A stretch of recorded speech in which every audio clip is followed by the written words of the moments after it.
విజయనగరం జిల్లా ZP chairman మజ్జి శ్రీనివాసరావు గురువారం జిల్లా కలెక్టరేట్ సమావేశ మందిరంలో నిర్వహించిన డీఆర్సీ సమావేశంలో జిల్లా ఇన్ఛార్జి మంత్రి వంగలపూడి అనిత, రాష్ట్ర ఎంఎస్ఎంఈ మంత్రి కొండపల్లి శ్రీనివాస్, ఎంపీ కలిశెట్టి అప్పలనాయుడు, కలెక్టర్ అంబేద్కర్లతో కలిసి పాల్గొన్నారు.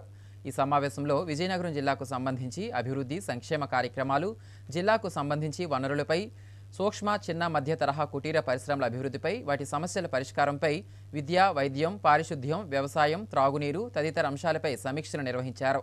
ఈ సందర్భంగా ఆయన మాట్లాడుతూ జిల్లా అభివృద్ధి కోసం భవిష్యత్తు కార్యాచరణ ప్రణాళికలు, వాటి అమలు, జిల్లా ప్రజల సంక్షేమం, అభివృద్ధి కోసం శాఖల వారీగా సమీక్షలను నిర్వహించామని చెప్పారు.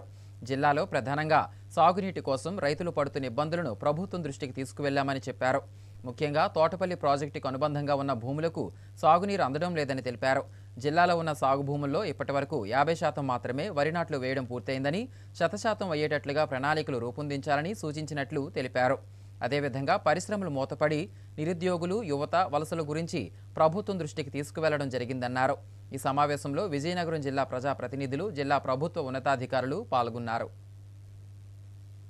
డిఆర్సీ సమావేశం జరిగింది.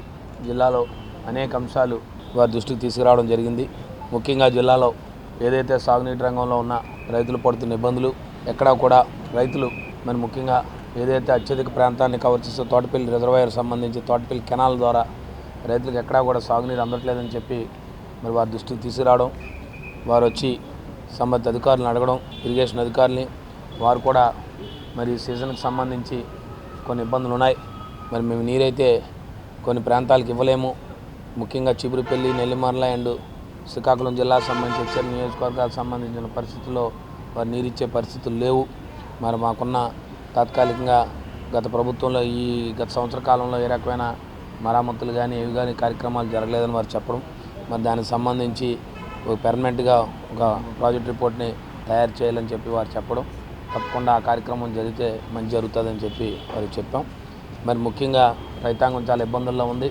రైతులకి ఒక్క వర్షాభావం లేక మరి ముఖ్యంగా రైతులకి మరి ప్రత్యామ్నాయ ఏర్పాట్లు కూడా చేయాల్సిన బాధ్యత ఉందంటే మరి ముఖ్యంగా వ్యవసాయ అధికారులు చెప్పారు. జిల్లా కలెక్టర్ గారు కూడా అవసరమైతే ప్రత్యామ్నాయ ఏర్పాట్లు చేస్తున్నాం, మేము తయారుగా ఉన్నాం.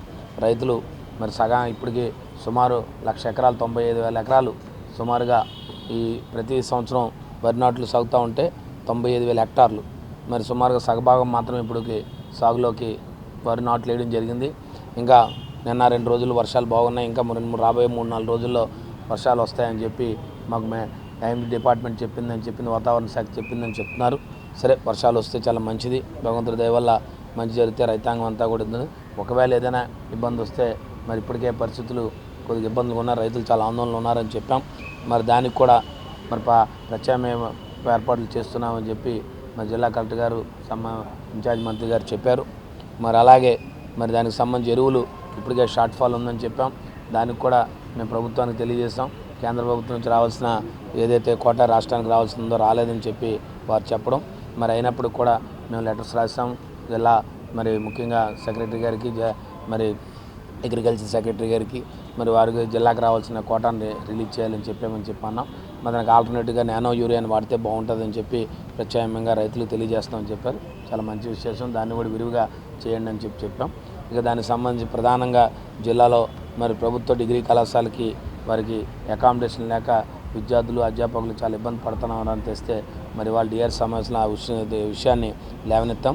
దాన్ని ప్రత్యేకంగా ఇప్పుడు ఇన్ఛార్జ్ మంత్రి గారు మరి ఆదేశాలు జారీ చేసి 2 రోజుల్లో కల్లా వారికి యానిమల్ హస్బెండరీ డిపార్ట్మెంట్కి సంబంధించి బిల్డింగ్లో 4th ఫ్లోర్లో తక్షణమే వాళ్ళకి అకామిడేషన్ ఇవ్వండి అని చెప్పడం, దానికి కూడా వారికి ధన్యవాదాలు తెలియజేస్తాం. ఎందుకంటే ఏదైతే జిల్లాకు సంబంధించిన ప్రధానమైన సమస్యలు మరి ముఖ్యంగా జిల్లాలో పరిశ్రమలు మూతపోవడం, అనేక మంది దానికి సంబంధించి కార్మికులు ఉపాధి కోల్పోవడం, అలాగే అనేక మైన్స్ని రాబోయే కాలంలో మూతపడుతున్నాయని చెప్పి మరి అనేక మంది సుమారు జిల్లాలో వచ్చే కాలంలో అన్ని పరిశ్రమలు మూతపడుతున్నాయి. దానికి ప్రత్యేకమైన ఒక సమావేశం ఏర్పాటు చేస్తామని చెప్పి మరి వారు చెప్పారు. మరి ఇన్ఛార్జ్ మంత్రి గారు ప్రజాప్రతినిధులందరితో కూడా ప్రత్యేకించి జిల్లాలో ఉన్న పరిశ్రమలు ఎలా వాటిని మరి తెప్పించాలి, వాళ్ళకున్న సమస్యలు ఏంటి అనే దాని మీద ఒక ప్రత్యేకమైన సమావేశం ఏర్పాటు చేస్తామని చెప్పారు. మరి తప్పకుండా ఆ సమావేశంలో ఇంకా మరిన్ని విషయాలు, జిల్లాకు సంబంధించిన విషయాలు దాని మీద కూడా కూలంకషంగా చర్చ చేస్తాం. ఇప్పటికే ప్రధానమైన మరి పరిశ్రమలు మూతపడి ఉన్నాయి జిల్లాలో, దాని నుంచి చాలామంది ఉపాధి కోల్పోయి ఇప్పటికి ఇబ్బంది పడుతున్నారు. అది కూడా ఇవాళ మరి వారి దృష్టికి తీసుకొచ్చాను. ఇది ఈ జిల్లాలో సంబంధించి పరిస్థితులన్నీ కూడా మరి జిల్లాకు సంబంధించి ఏది ఏమైనప్పటికీ కూడా జిల్లా రైతాంగం జిల్లాకు సంబంధించిన విషయాలన్నీ కూడా వారి దృష్టికి తీసుకొస్తున్నాం. మరి జిల్లాలో పెన్షన్లు కోల్పోతున్న వాళ్ళపై ఇప్పటికే జిల్లాలో వికలాంగుల పెన్షన్స్ మొన్న సదనం ద్వారా వచ్చే ఏదైతే మెడికల్ సర్టిఫికేట్ ద్వారా చాలామందికి ఇష్యూస్ అవుతున్నాయి. మేము వచ్చి ఏవైతే ఆ పెన్షన్స్ ఉన్నాయో ఆ పెన్షన్స్ అన్నీ కూడా రద్దుపరుస్తామని చెప్పి వారికి నోటీసులు ఇవ్వడం జరిగింది. మరి సంబంధిత అధికారులు చెప్తున్నారు వారికి 30 రోజుల్లోగా అప్పీల్ చేసుకునే అవకాశం ఇస్తాం సార్, వారు కూడా అప్పీల్ చేసుకోవచ్చు మళ్ళీ అని చెప్తున్నారు. ఏది ఏమైనప్పుడు కూడా చాలామంది ఆందోళనలు ఉన్నారు. వికలాంగులు మాకు పెన్షన్లు పోతున్నామనే ఆందోళన ఉన్నారు. మరి తక్షణంగా వారికి తరపున మరి ఎప్పుడు కూడా పార్టీ బాస్గా మేము ఉంటామని చెప్పి మరొకసారి మీకు తెలియజేస్తూ ఇవాళ అనేక విషయాల్ని ఈ జిల్లాకు సంబంధించి అనేక విషయాల్ని వారి దృష్టికి తీసుకొచ్చామని చెప్పి తెలియజేస్తా ఉన్నాం.